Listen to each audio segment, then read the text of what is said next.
unser Tanzmariechen Anna Jochum.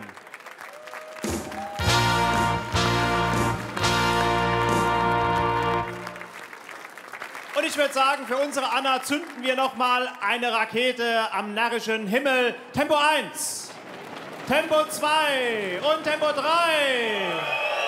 Und noch einmal Tempo 1, Tempo 2 und Tempo 3.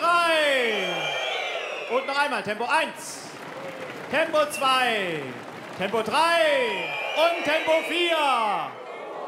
Das funktioniert immer noch.